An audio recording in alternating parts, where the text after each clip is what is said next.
Muy buenas noches campuseros, un gusto que estén aquí el día de hoy, espero que no haya sido muy cansado el día. Tengo el honor de presentarles a nuestro siguiente expositor en este escenario principal, John Harthorne. Él es el CEO de Mass Challenge, bueno, CEO y founder de Mass Challenge, la aceleradora de negocios más grande del mundo, y que ha estado colaborando de manera muy directa con Retos Zapopan y con el ecosistema mexicano. John, para darles un overview de su perfil, es licenciado, bueno, tiene una ingeniería química y también es egresado de la Escuela de Negocios de MIT Sloan. Entonces, para darles chance que platiquen con él, con mucho gusto les presento a John Harthorne. Un aplauso, por favor. Thank you. All right. Thank you guys for coming out. Appreciate it. My name is John Harthorne, as I was introduced. I'm the founder and CEO of Mass Challenge. How many of you guys know of Mass Challenge or knew of it before tonight? So not a ton. Okay. It's all right. We're based in Boston. We are the largest ever startup accelerator and the first to support entrepreneurs with no strings attached. So what does that mean? It means we don't take any equity. We don't take any revenue. It's completely free for startups to participate in Mass Challenge. And instead, we fund our operation from the rest of the ecosystem. So we get sponsors and grants to cover the cost of the program.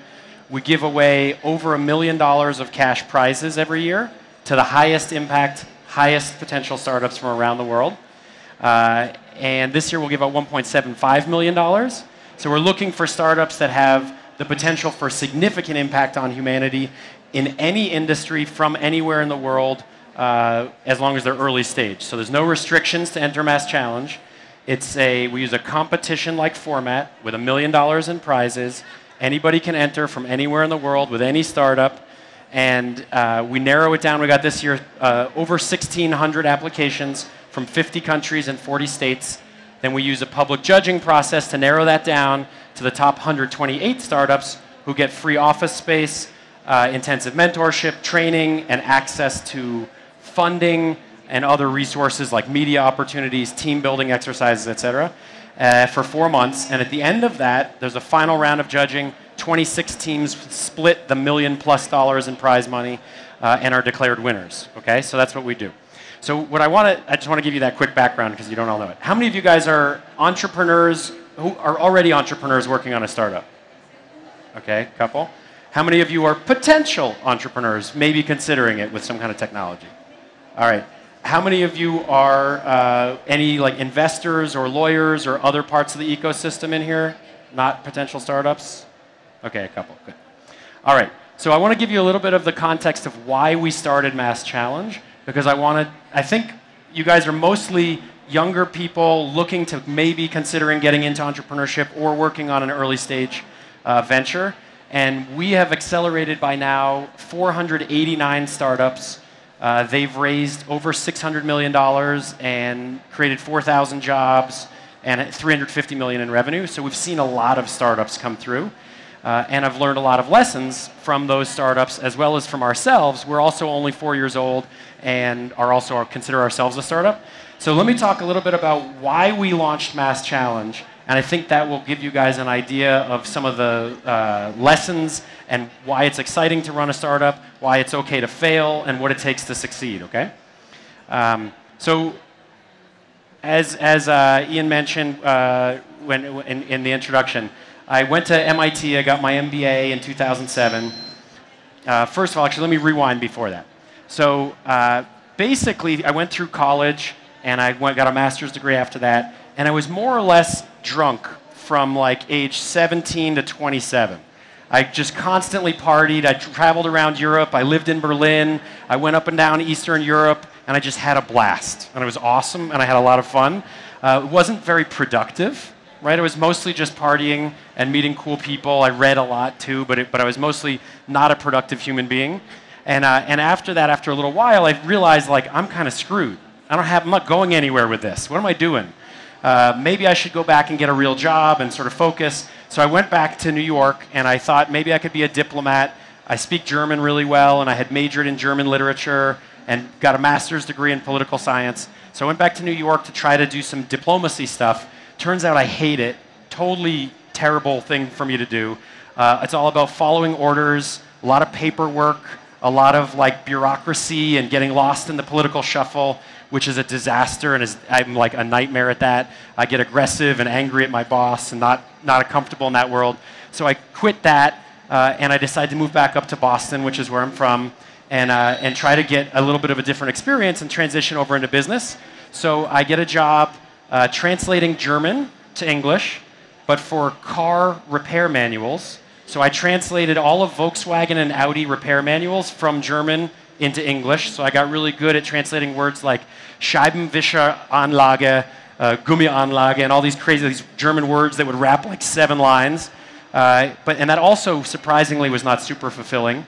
That was about the time that there was this huge internet boom, and all my friends were getting rich with computer stuff and internet and websites, and I was a closet geek. So I figured I should leave this and go do computer stuff. I met somebody on a plane. These were the days. It was such a good life around like 1999, 2000. I met somebody on a plane, and 2 days later, I had a job at a startup making 3 times my previous salary doing something I didn't know how to do. Right? So I got a job working at a computer security company, and I was basically, we were paid hackers, and we would hack into banks and then show them how we did it. And I learned from them. I didn't know anything about it. Literally during the interview, they asked me, what would you do to protect a website? And I was stumbling and mumbling and didn't have a good answer. And they were like, look, can you just say the word firewall? Let's just say the word firewall. Great, you're hired.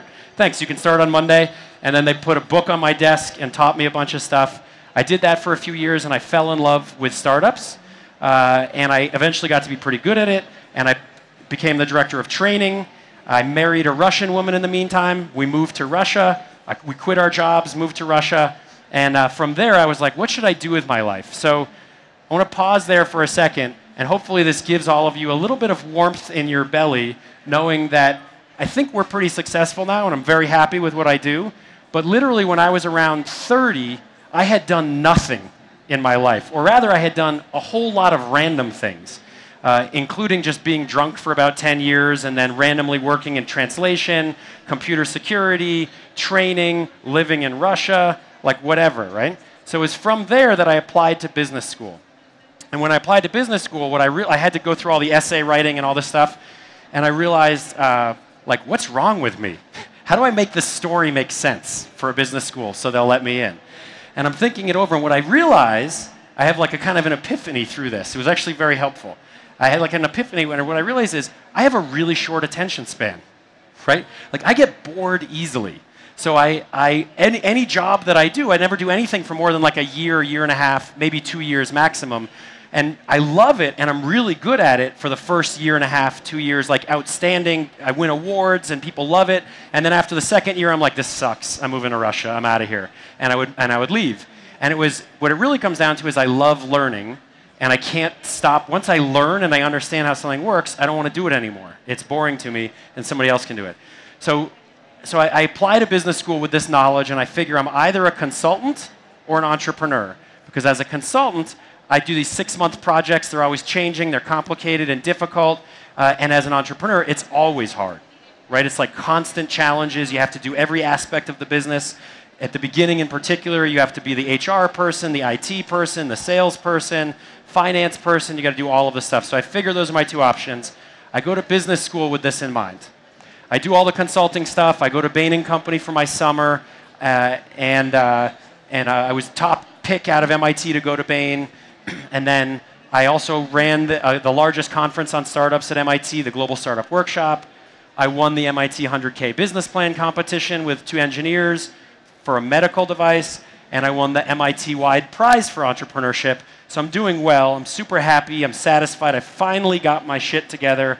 And I'm winning, right? I was, previous to this, 2 years earlier, total loser, like randomly meandering the globe, trying to figure out how to piece together a life. And now I feel confident I've got my shit together. This is good. So I graduate 2007. I'm penniless, and I've got a lot of debt. So I go to Bain & Company. I make 200 grand in a year. I pay down a lot of my debt. My plan is to leave Bain and launch a startup, okay? Because I know that that's where my heart is. So problem is, I graduate 2007, so my bonus comes in December 2008. Anybody remember what the world looked like in December 2008? We were in rapid free fall. The Dow had dropped from 14,000 to below 9,000, and by March 2009, it dropped below 7,000. It was the depth of the worst recession in living memory. And so it was at that time that I realized I hated my job. I was done with it. I had figured out the methodology of consulting, desperately did not want to do another day worth of consulting. Literally made me physically ill to go to work. I had hives. I was like itchy and uncomfortable. I was throwing up. I fucking hated it. It was a nightmare. And I was angry with my family. I was working like 80, 100-hour weeks. And then I would come home, and I had now 2 kids and a wife, and I was aggressive and difficult with them because I was always tired and stressed and unhappy. So I'm like, all right, my plan was to leave and do a startup. I'm going to do it. Even if the world is in a terrible place, I'll figure it out. I'm smart. I did well at MIT. I'm going to pull this off. So I convinced my wife, give me the weekend. Let me figure it out. I'll write a great business plan, and I'll launch a huge, amazing business, and it's going to be a big success. We'll be happy. It'll be great. So I sit. She reluctantly lets me have the weekend. I sit all weekend, and I write out business plans. I write out executive summaries. I'm mapping out ideas on a whiteboard. I'm trying everything I can think of. And at 3 a.m. on Sunday night, I go to bed, and I have nothing.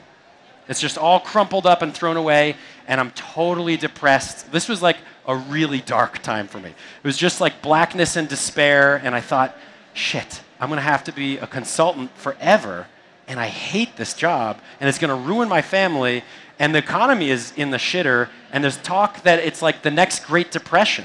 Like we're going to have for 10 years the worst economy since the 20s.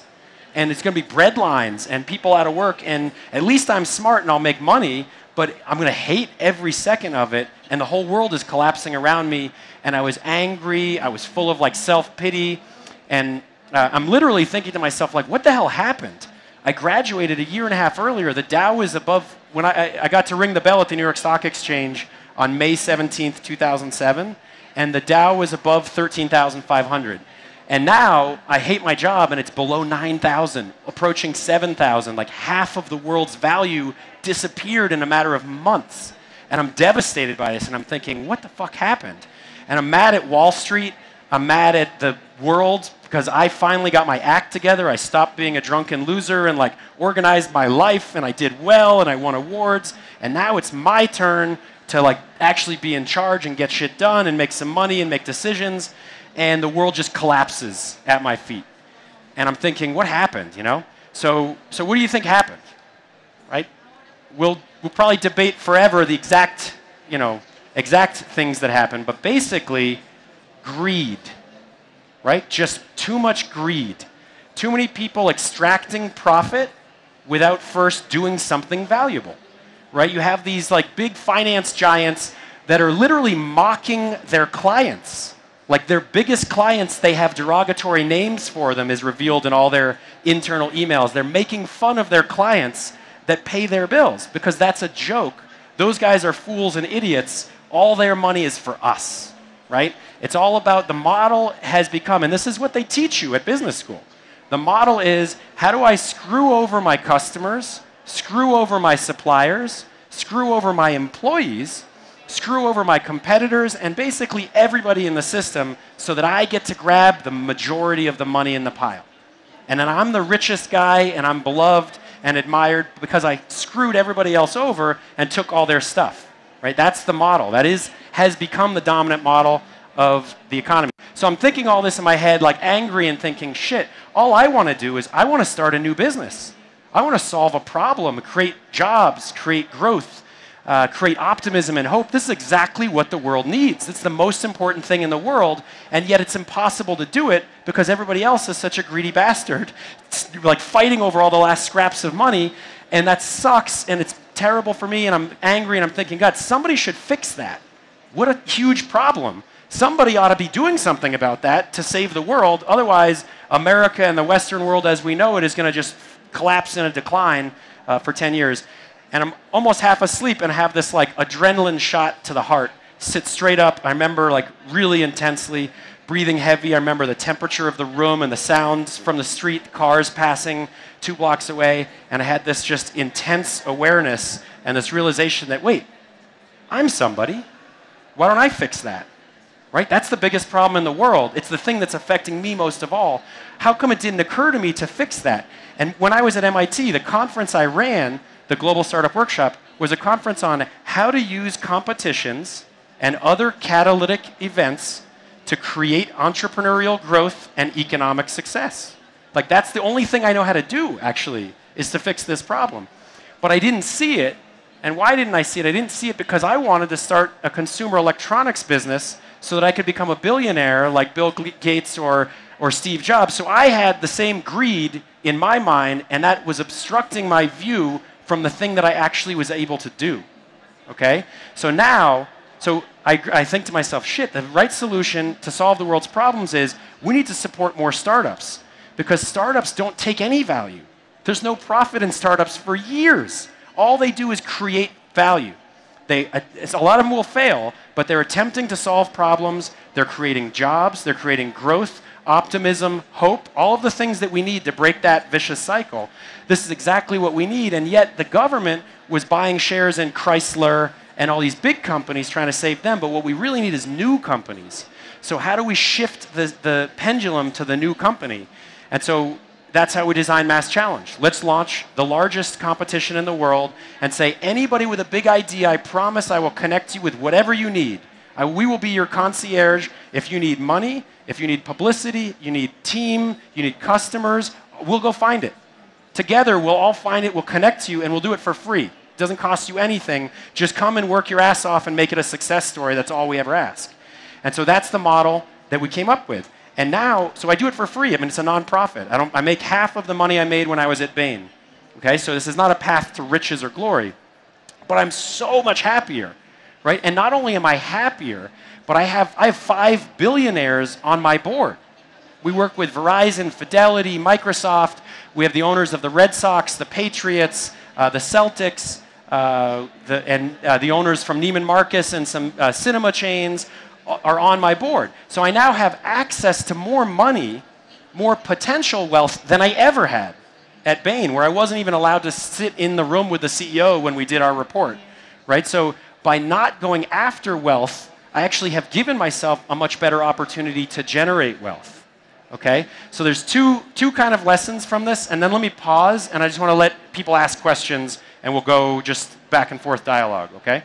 But the 2 lessons I would take from this are, 1, most important thing that you can do in your life is just figure out what you love, okay? Do something you care about, because this is hard. Like, don't fool yourself. Running a startup is extremely difficult, and it's very unlikely that you're going to succeed, right? Very unlikely. Your expected value is negative. Like, the chances are greater that it will hurt your family relationships, your friendships. It will like stress you out. It's a very, very, very difficult thing. All right, so if you don't love what you do, you will quit. It is too painful to get up every day and face a wall of no when you're trying to accomplish something and you don't understand why everybody's trying to, like, feels like everybody's fighting against you and making it harder and harder. You will just give up. So if you don't love the thing that you're doing, then just don't even bother. Like, keep a day job. It's not worth it. So find something you care about is lesson number 1. And lesson number 2, which is related, is don't get too obsessed with the profit part of it. Like, leave yourself the option to figure it out over time, but understand that up front, it's all about creating value, right? Back to the story of the economy, right? What went wrong? So there's 2 parts of any business. First, you have to do something valuable for the world. You make a pie, right? And then you sell pieces of pie to people, and you get to keep a slice of that pie. That's your keep, okay? You earned your pie because you made pie, and you gave it to other people, okay? So there's creating value, and then there's capturing value, which is getting your slice, okay? The world had become way too focused on the capturing value part, and essentially we all started to fight each other over the existing slices of pie, and nobody was making more pie. And when you're all fighting over slices of pie and you're not making pie, you run out of pie. It's not that complicated, right? So as a startup, if you don't exist yet, you don't have a brand, nobody knows who you are, all you're doing is making pie. You're not taking any. You're giving every slice away because that's how you generate a fanatic following of people that love you and come back for more pie all the time. And then eventually, once you've built enough pie and given enough away, you've earned a slice. But the beginning of it is all giving it away. So that's a huge lesson, and that was something that was not obvious to me in the beginning. So don't worry too much about profit. Your business will be very different by the time you get to the profit function. Like, think about it, be prepared to talk about it with people, but you're not going to make profit for a while. Okay, so do something you love, and then be focused on being generous, not on taking. And those are the two keys that we found for success. So let me stop there and see if anybody has any questions or comments or thoughts or anything. Sure. Do we have a mic, maybe? Right up here, we have one up front. Hi. Hi. What are those difficult situations you were involved, and how you solve them? Like, it was super stressful for you, how you deal with them, and what were your, all these information, if you can tell us, please. Okay, so the question, in case not everybody could hear it, is what were the most difficult, stressful circumstances involved in launching a startup, and then how to overcome them? So I think there's stages that you go through. At the very beginning, getting funding is like a huge preoccupation. How do we get some funding in the door? We actually did it pretty quickly, and it did turn out not to be the most stressful part of what we do. But until you get that first dollar, it's incredibly stressful. And everybody you ask says no, and they're like, they're like dismissive about it. They're like, what are you kidding? I'm not going to give you money. Get out of my office. Who are you talking to? Right? And before you ask for money, everybody loves it. Oh, what a great idea. Yeah, that sounds great. Good luck with that. You sure? Let me know if I can help. And you're like, oh, you could give us money. And they're like, fuck you. Get out. I'm not giving you money. Right? It's like totally changes the game. And that's stressful because before you start asking, you think everybody's going to just throw money at you. Literally, our first business plan was called the 50M for $50 million. And our plan was that we were going to raise $50 million, 50, within 3 months. And that we were going to get it from President Obama directly. So we were going to get a meeting with President Obama, and he was going to give us $50 million within 3 months in the worst economic recession in like living history. And we don't know him. We're just like, we'll go figure it out. Like, we'll go meet somebody who's going to make an introduction. How hard can it be to meet the president, right? So that didn't work out that way. Let's just say that. So that was stressful and difficult, but you just like, one of the things that I would say that's a very helpful tip is state your goal publicly. Even if it's ridiculous, like we went to meetings and said, we're going to raise $50 million from President Obama directly. And people were like, no, you're not. That's stupid. No, but that's never going to happen. And we're like, no, we're going to do it, though. We're going to be the first. And the people loved the sort of cocky confidence of it. And then it didn't work out, but we'd go back to people and say, we changed our minds. Now we're going to go raise $5 million, or we had a different plan. And then people will teach you the right answer. Right? So we didn't go to Obama and get a no. The community told us, no, that's dumb, in advance, and then we revised our plan and improved it until people said, sure, I'll give you money for that. And so you have to listen to the community, talk to them constantly, tell them your goals and plans. Most of them are dumb and wrong, and they'll tell you, if they're smart, they'll be like, I don't think that's going to happen. You sure? And you'd be like, no, I'm sure. And then if 5 people tell you it's dumb, you have to go back and be like, I think that might be dumb. Maybe we should revise that, and then just fix it. So that's a good one, is get feedback from the audience, from the community. And then, but the most stressful thing by far is HR, hiring and team building. And the problem, there's a couple of layers of problems. But I would say one of the core problems that we've faced at Mass Challenge is that at the very beginning, you're nothing. Like there's no reason anybody should join your team. It's just a crazy idea, and it's extremely unlikely. You have no money, you have nothing to offer, you have no office, you don't have a name, your logo sucks, everything is bad. Everything is terrible about that thing, except you love it. And you're like, hey, look at my ugly baby. Don't you want to raise this baby with me? And people are like, no. And the few people that say yes to that, there will be some people, and you love them for loving your ugly baby. And then you become, and a lot of them are your friends and family, and there are people that are willing to love your ugly baby with you. And then if you do your job well and things work well, your baby gets to be really pretty and really smart. And now everybody wants to be part of your baby, and you've got these 5 people that agreed to raise your baby when it was ugly, but they're actually not that good at anything. They were just standing nearby when you needed to hire people. And now you have to fire them, or you have to figure out what are they supposed to do when you're like, none of you have any skills. Holy shit, how did we hire you in the first place? And it's like, oh, that's right, because we didn't have to pay you, because it was free and you were nearby and friendly and you were helpful. And that change in the team dynamic is really hard. Letting people go from a startup is really difficult. I've had to fire volunteers. Like, that's a terrible thing, to have to go to a volunteer and be like, I know you're free, but I'd prefer if you don't come to the office anymore, right? And they're like, so I have negative value to you? You're like, actually, yeah, you're not adding, you're removing value. We need you to go away. And those are really hard conversations, because they fell in love with your ugly baby, and you fall in love with them a little bit for loving the baby. And so a lot of that, like, and then how do you manage your team when these are people that you know and love and you work side by side with, and they're really good at something, but they're not getting some part of their job done, and how do you get like really strict and tough with them? And if you don't, then everybody else notices, and it becomes their problem because they have to do that work instead of the person who's supposed to be doing it. So there's no way around it. You just have to face up to it and be like, you're not getting your job done. Everybody's mad. Sorry. But you either have to get it done or you got to leave.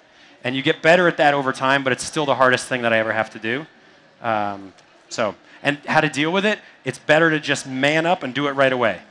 Like, the earlier the better. The longer you postpone it, the harder it is. Because if somebody has not been doing their job for 2 years, it's no longer even their job, right? Like, and then it's impossible to explain that, like, I have to fire you for not doing something you haven't been doing ever, really.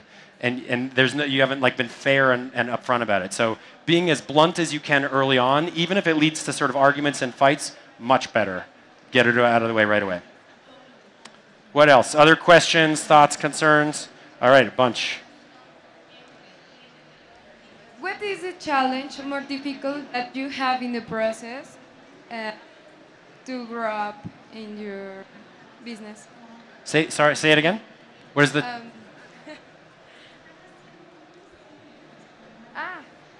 What is the challenge that you have to do with to grow the business now? Yes. Okay, a current challenge that we have for growing the business? Okay. So right now we only exist, technically we only exist physically in Boston. We have a program there, we support 128 startups all at once, which is the largest that's ever been done. But our goal is to, literally our stated mission, and I'm serious about this, is we want to catalyze a renaissance. I'm convinced that it is possible for all of us within our life to experience, to create, and live within a period of global renaissance. Something like what happened in Europe around Da Vinci and Newton and other big idea makers, and something like what happened in America surrounding the founding fathers and the creation of the United States of America, but globally connected. All the people on the planet. So being in Boston alone is not enough, right? Only 5 of you had heard of Mass Challenge before we got here. And we need to reach everybody. And we need to get everywhere on the planet and make sure that anybody that has a potentially high impact, valuable idea, anybody who has an idea to create value is empowered to do so and not preyed upon by the system, but rather supported and grown by the system. So our next step is to bring Mass Challenge to every populated continent on the planet. And we are partnered with people around the world, including here in Zapopan, Reto Zapopan, which has been a great partner of ours and is the reason that I'm down here. We have 6 Mexican startups in the program this year. We're also launching an office in London. We're looking at Berlin, Barcelona. We have an activity in Tel Aviv and Israel. I want to do Mexico, Colombia, Brazil, and then I want to hit the Middle East and Asia and get everywhere in the world. So those are pretty big goals. So there's a lot of challenges. But right now, I think our core immediate challenge is the balance of speed versus quality. So we need to raise a bunch of money in order to be able to go and launch all these offices. There's always a timer ticking. With any startup, you should always, you can feel the breath of death behind you. Death is never more than half a step behind you. And you have to keep moving constantly. If you slow down and get comfortable, you're dead. Like the rest of the world is moving 1,000 miles an hour. So if you're not moving 1,000 miles an hour, you're going backwards and you're going to die. So you have to move. You have to move constantly. But you also would like to stop and take some time and be thoughtful and think about like building out a really good plan, building out a big board of advisors and thinking, what's the right answer here? And unfortunately, in the startup world, you really don't have time to get to perfect. Done is better than perfect almost every day of the week. So but you could go too fast and screw it all up. And so there's a balance of figuring out how good is good enough. Like we've got a pretty good plan. Is that enough to go start asking for money, or are we going to scare away those people and then not be able to get back to them? Is anybody else doing the same thing? Should we partner with them, or should we try to go faster than them? Do we let them take half the world and we go for the other half and then we join? There's a ton of like really big strategic questions, and there is no answer. Like if you're doing something valuable as a startup, you are on the frontier. Nobody else has done it. There's no answer. There's no textbook example. You have to make it up and figure it out as you go, and you're running from death all the while, so it's terrifying. It's constantly terrifying. I would say I've never been happier and more fulfilled as a person, but I've also never been more terrified to the core of my being, because I convinced 20, 25-year-old kids to sacrifice their careers and come work for me, taking a lower paycheck than they would get elsewhere, because we're going to change the world, damn it. And if we screw that up, I'm going to have to sit them in a room and let everybody go and see this, like the life just run out of their eyes and know that like dreams don't work. Let's go and ruin the world at a bank, right? And I just would kill me so much. I can't, that's where I can't not succeed. It's not acceptable to my psyche to not win. We just have to do it. It has to happen. Like Cortez burning his ships. We either fight and win, or we fight and die. There's no retreat. We're going all in, all the way, all the time. And I know it's terrifying, it's exhausting, it's exhilarating. We're winning most of the time, which is great, but it is really a lot of challenges. Some of the other questions? Oh, there's one with a microphone back here. Go ahead, is it on? Yes. There you go. Hi. Well, two questions. The first one is, do you believe, or do you feel that you are fighting with the current economic model? I mean, capitalism, trying to change that part. And the second question is personal. How do you make it to stay together with your family with all the problems that you were facing during this? So the first question of whether we're fighting capitalism, I don't think we are. I think I would like to tweak it, but really I think it's actually a return. I think we've gone through a cycle, and capitalism has, the pendulum has swung towards the corrupt, selfish, unreasonable side, and I think it's already swinging back, and I think we'll come back. Think of the greatest empires or organizations or people that you know. And they are great not because they take, but because they give. That's always been true. I think that's the natural system. Think of America and America's rise to prominence. What does it say on the Statue of Liberty? It says, "Bring us your huddled masses, your leftovers, your refuse." Right? Send us the people you don't want. We'll take them in. Right? We'll shine a light by the golden door, and we'll accept all of the problem people from all over the world, and we'll bring them to America, and we'll just take that as a challenge. It wasn't bring us your profit, or bring us your attractive, your richest people and send them to us. It was bring us your losers, the rejects, the ones that you don't want, and we'll take them.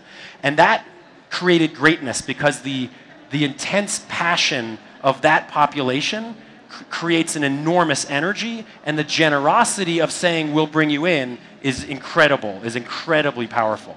That moment of hope or love or creation is always more powerful than hate, anger, and law and taking. But they'll both always exist. But I want to shift the focus much more back towards that giving, generous spirit. And I don't think that the rich will get, it's not a transfer. We're not taking from them to give to others. They'll stay rich. What we're saying is, everybody keep your slices. I don't need any more slices of pie.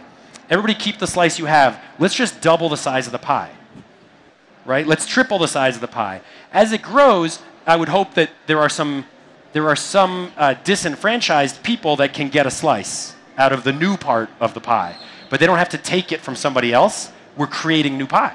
So we're just creating more value, and then we can distribute it more realistically. And if you have lots and lots of startups, you have lots of business owners, that's lots of wealth, you have more jobs, that distributes it. It's a fairer, better system. So I think by just emphasizing the startup part of the ecosystem, it will inherently get better and more fair, but it won't hurt anybody.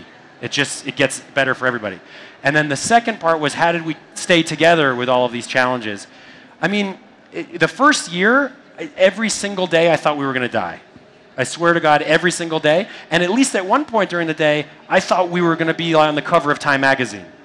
I was like at 2 in the afternoon, we get a phone call, and I'd be like, yes, dude, we're going to get money. That guy's in. He's going to sit on our board. We are the best thing that's ever fucking happened. We're going to be on the front page of CNN. Everybody's going to be talking about us. We'll have $30 million in a week. This is awesome. And then 2 hours later, you get a phone call, and you're like, oh, shit, we're screwed. We're totally screwed.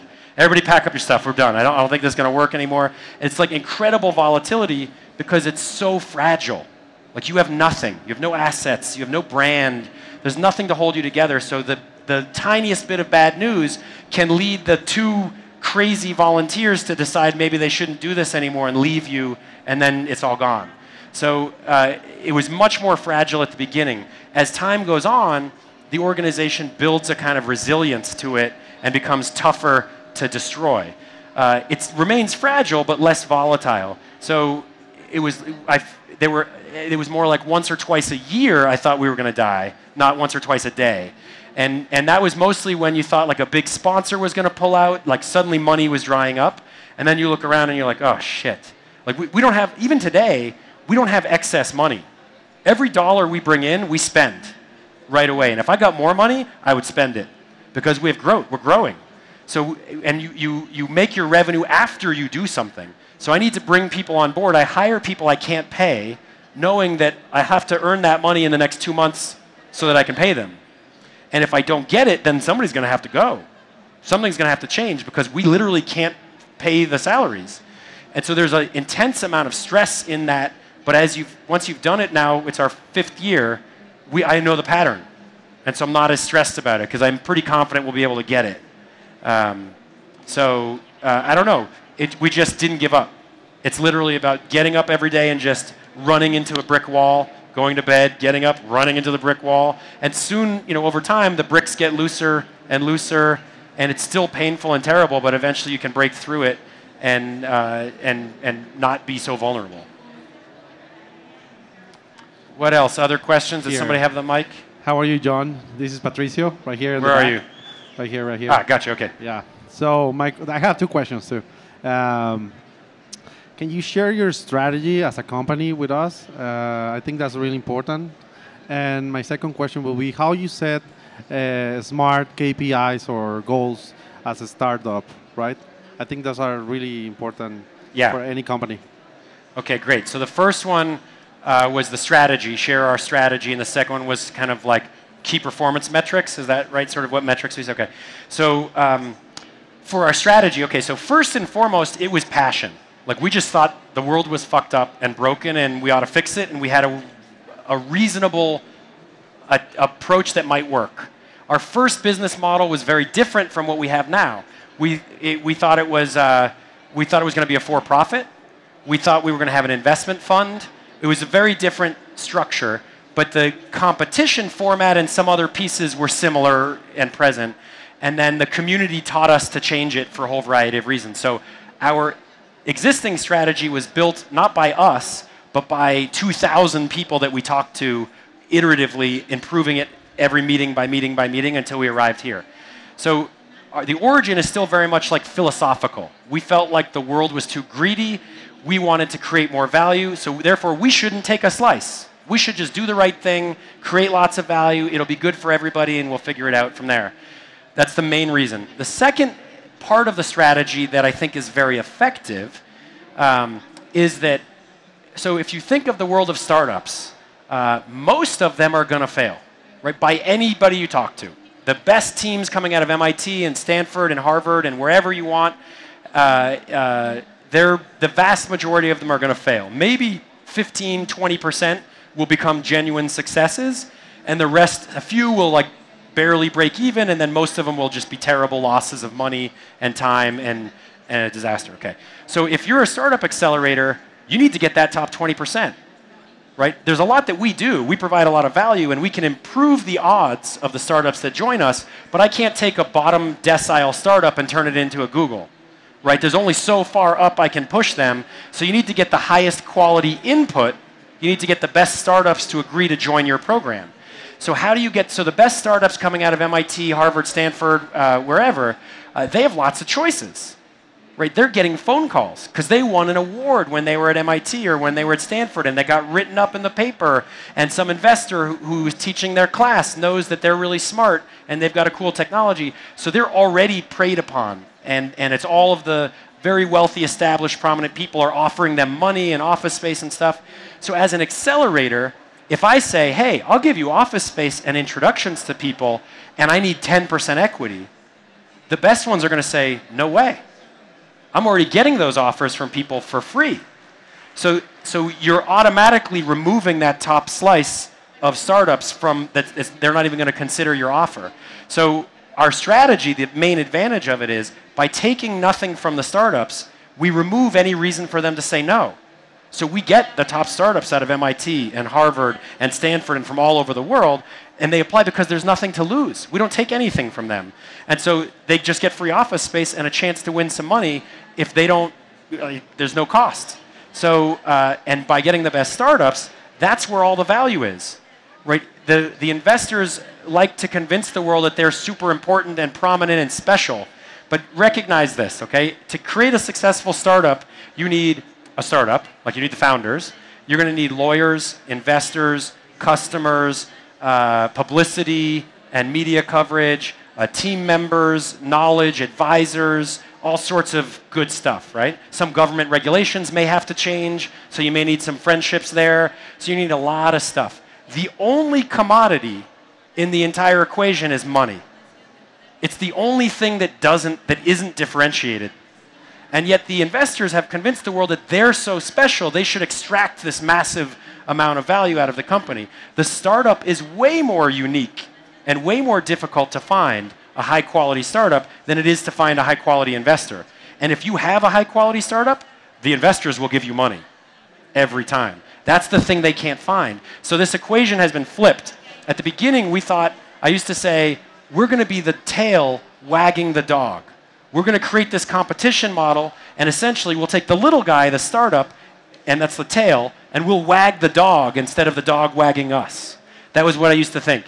But actually, what's stupid, but I realized over time, is that the tail's been wagging the dog all along, and we're just the dog waking up and realizing, shit, I'm letting the tail wag me. I should be wagging the tail. Because the startup has all of the value. It's the unique thing. So that's why if you think of this as a multi-sided market, lawyers and investors, we need all of them to engage in our program. We set the price for the startup at 0 because that's the most attractive element.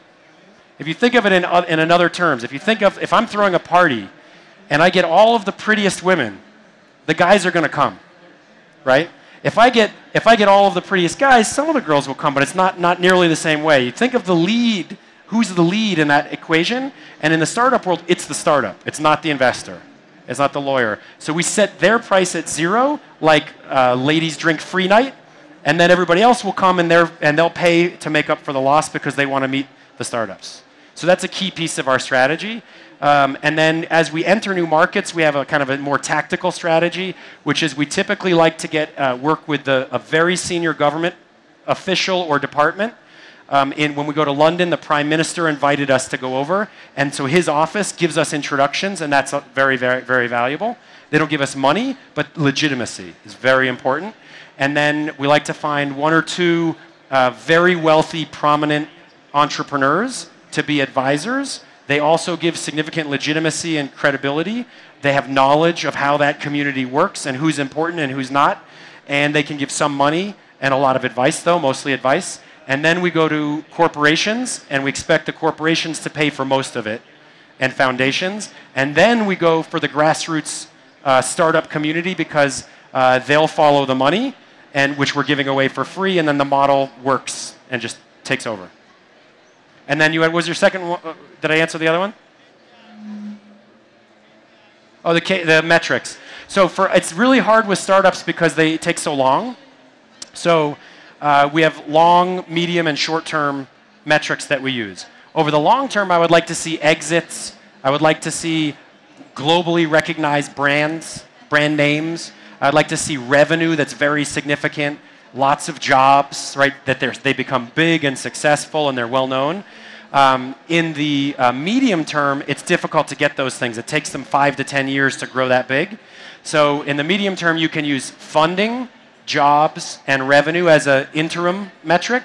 And then like right when they finish our program, you can use funding to a certain extent and revenue to a certain extent. But we also use a satisfaction metric. So we ask our startups, how likely are you to recommend Mass Challenge to another early stage startup on a scale of 0 to 10? And 80% answer either 9 or 10 out of 10, which is better than Apple, better than Amazon, better than any of, it's the second highest score in the entire world. The only company that does better is USAA, which is a veterans support group in the United States that provides insurance, and they've been #1 for 25 years. So we do well on that, and if we're doing well on that metric, then we believe that implies they're going to raise a lot of money, have a lot of customers, get a lot of revenue, be able to hire team members, because they're saying it was worth it to them, like enthusiastically. So, what else? How are we doing? We still have a little bit. We have a question up here.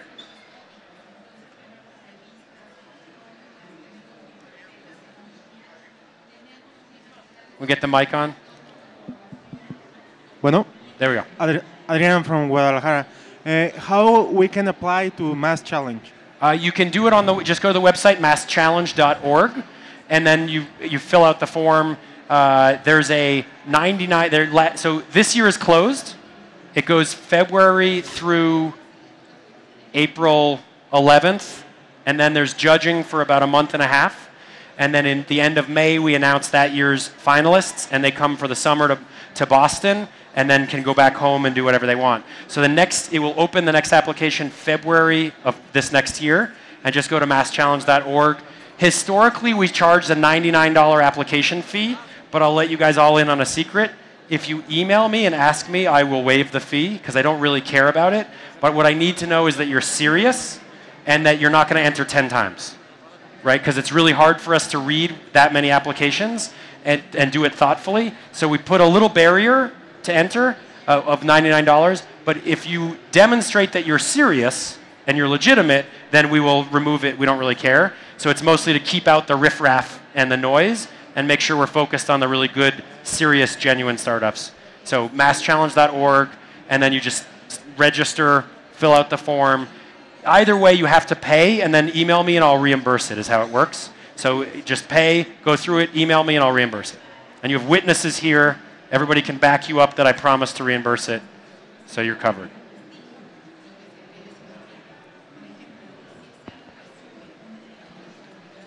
Hi. Hi. Well, I hope this is not too much out of context, but this is a question that really, like it's in my mind, and well, go for it. I mean, according to what you said, this fits perfectly. How do you find your path?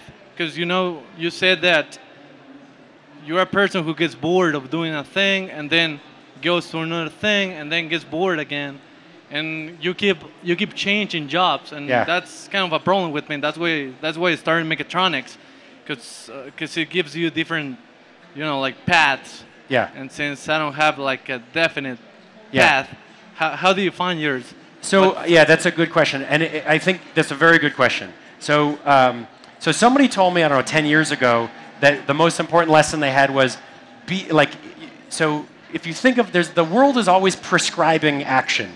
The world is always telling your parents, your friends, your school teachers, everybody, the system is telling you that there's certain ways that you can live, right? Like if you do this and you do that, then you become a doctor, and then you have money, and then you get married, then you have kids, you live in the country, you have a nice house, and it's like there's a path that is prescribed, okay? So think of that, and there's a bunch of them, but think of that like a mass-produced clothing, right? It's like you're buying a shirt off of the shelf, and it's not really your size, right? There's only a few sizes, and it kind of fits, but it kind of doesn't fit, right? And really, you have the opportunity to be the tailor for your own life, to take something off the shelf and then redesign it so that it fits, or design your own clothes. And that was like a realization for me that was really powerful, okay? Like you can decide that you want to be amazing, right? Or you could decide you don't. It doesn't actually matter, but you get a choice, right? So think of one of the exercises that I did that I found super valuable for me was imagine that this is just a video game, all right? That none of it actually matters. What your parents have been saying, what the school has told, just pretend it's just a game, okay? It's not real. I'm just saying try it on and pretend for an hour. Think about it like this, and then you can go back and believe everything that you want. But pretend like God doesn't exist. It's just a piece of dirt rotating through space. There's no meaning. There's no values. You could just punch him in the face. Don't do it. But you could punch him in the face and it wouldn't, nobody would judge you for it in the grand universal scheme of things, right? There would be consequences. The police might come and arrest you and take you to a jail. So you have to live with the fact that other people will react like in a video game, right? But it doesn't actually matter. It's just a game, okay? So if you think of that, then what would you do? Like if it doesn't really matter, what would you do? And so like my first thought, honestly, was like, I think I'd like to rob banks. I think it would be really fun to be like a hardcore bank robber criminal because like the intrigue and the excitement of it is like, that's pretty fascinating, exciting life. And I probably won't live that long, but it doesn't matter anyway, so fuck it, right? I'll just go for it. It'll be like, go out in the blaze of glory. But in reality, most bank robbers get caught. Jail is a terrible place. I'm not really interested in that. And I don't even really need money. I'm just seeking the thrill of it, and it's not actually a very good idea, okay? So then I'm like, keep thinking it through. And I think like, what would be the best possible use of that choice? If I could really do anything, what would I choose? And what I came down to was, wouldn't I rather live in a period of Renaissance? Like, what if I could know Da Vinci? What if I could be in Da Vinci's workshop and see him writing his amazing inventions and drawing them? And if in the other room there was 500 other Da Vinci's? Like, what if we could empower the world to really be enlightened and have like a much better universe where children were born into a world of choice and opportunity and not left hungry and starving and impoverished, right? What if bankers weren't assholes and didn't ruin the world every 10 years through their incredible greed and disruption, right? And what if I had the opportunity to make that happen? Like, what if you could be the Gandhi? Like, wouldn't you rather be Gandhi than a Wild West, gunslinger? And that was kind of, for me, that's where I ended up. And it's not, and then you can go back and you'll realize that all of the religion and all of the other things, they actually make sense. They're not wrong. Everything that people have been prescribing, there's truth within it. But now you've chosen, right? Which is different than being told. It's different than following an instruction. And once you identify, and it takes a long time. It's not like, oh, in 20 minutes I'll figure out who I am and what I want. So, but it takes some time and exercise. But once you have figured that out, like then your path is just wherever you walk. Like you just are bringing that thing with you, and there's no pre-specified answer. So like a lot of people from my business school give me shit because I'm not making that much money. And they're like, you're doing this great big thing. It's the biggest in the world. Your teams have raised $600 million. Don't you think you should be making good money and driving a nice car and living in a big house? And I'm like, honestly, I guess, but I don't really miss it. Like it's not immediately lacking in my world. I have enough money. I pay my bills. I live in a nice house. My kids are happy. I'm happy. So why would I screw it up by just extracting money for the sake of it? Because I know that isn't the thing I'm trying to do. I'd rather leave that money in the organization because it makes me more likely to get to my goal of changing the world, which is what will actually make me happy, and the money won't, which I know from my previous jobs where I was incredibly unhappy.